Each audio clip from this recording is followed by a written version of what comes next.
ఓం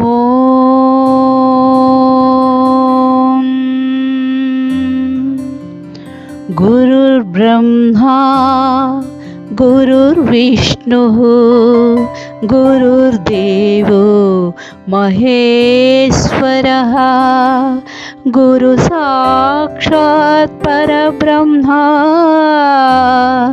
తస్మై శ్రీ గురవే నమః. తస్మై శ్రీ గురువే నమః.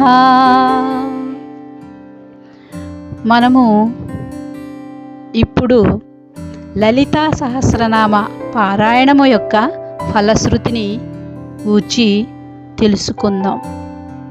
హయగ్రీవ స్వామి తన శిష్యుడైన అగస్త్య మహర్షి ప్రశ్నానుసారము లలితా సహస్రనామ పారాయణ ఫలశ్రుతిని ఈ విధంగా వివరిస్తున్నారు. ఓ అగస్త్య, పరదేవతా స్తోత్రాలు రహస్యమయంగా ఉన్నాయి.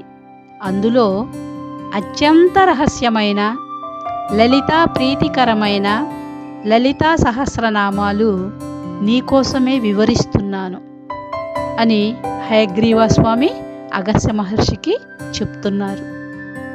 ఈ లలితా సహస్రనామం యొక్క ముఖ్యమైన రహస్యం గురించి వివరిస్తున్నారు. ఈ స్తోత్రం సమస్త అపమృత్యువులను కాలమృత్యువులను కూడా పోగొట్టి సమస్త జ్వరాలను నశింపచేసి దీర్ఘమైన ఆయుర్దాయాన్ని లభింపజేస్తోంది. లలితా సహస్రనామముతో పాటు సమానమైన స్తోత్రం ఇదివరలో చెప్పబడిన స్తోత్రాలలో కానీ చెప్పబడబోయే స్తోత్రాలలో కానీ ఉండదు. ఈ లలితా సహస్రనామం యొక్క రహస్య నామాల గురించి సర్వ వ్యాధులను శమింపచేస్తోంది. అంటే ఈ స్తోత్రం చదవటం వల్ల సర్వవ్యాధులు కూడా నయమైపోతాయి. సకల సంపదలు కలిగిస్తోంది. నిస్సంతులకు సంతాన సౌభాగ్యాన్ని కలిగిస్తుంది. అంటే సంతానము లేని వాళ్ళకు కూడా సంతాన సౌఖ్యాన్ని కలిగిస్తోంది, సంతాన భాగ్యాన్ని కలిగిస్తోంది, సమస్త పురుషార్థాలను ఫలింపచేస్తోంది. ఇది శ్రీదేవి యొక్క అంటే ఈ లలితా సహస్రనామ స్తోత్రాలు శ్రీదేవి యొక్క సంతోషాన్ని వృద్ధి చేస్తోంది. లలితాదేవి ఉపాసన యందు ఆసక్తి గలవారు శ్రద్ధాపూర్వకంగా ఈ స్తోత్రాన్ని పఠించాలి. ఎలా పఠించాలి?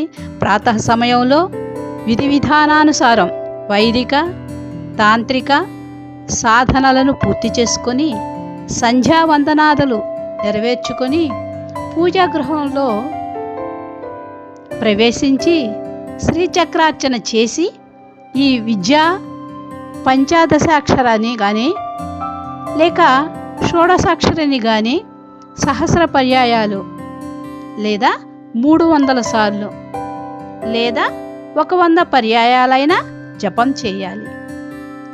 ఆ తరువాత సహస్రనామ స్తోత్రాన్ని పఠించాలి. అంటే ఈ లలిత సహస్రనామ స్తోత్రాన్ని పఠించాలి. తన జన్మలో ఒక్క పర్యాయమైన ఈ లలితా సహస్రనామ స్తోత్రాన్ని పారాయణం చేయు విద్వాంసుడు గంగానది పుణ్యనదులలో కోటి జన్మలలో స్నానం చేసిన ఫలాన్ని పొందుతాడు. అట్టివానికి కాశీక్షేత్రంలో కోటి శివలింగములు ప్రతిష్ఠ చేసిన ఫలం లభిస్తోంది. పవిత్ర కురుక్షేత్రములో సూర్యగ్రహణ కాలంలో కోటి పర్యాయాలు సమస్తమైన దానాలు చేసిన ఫలం లభిస్తోంది.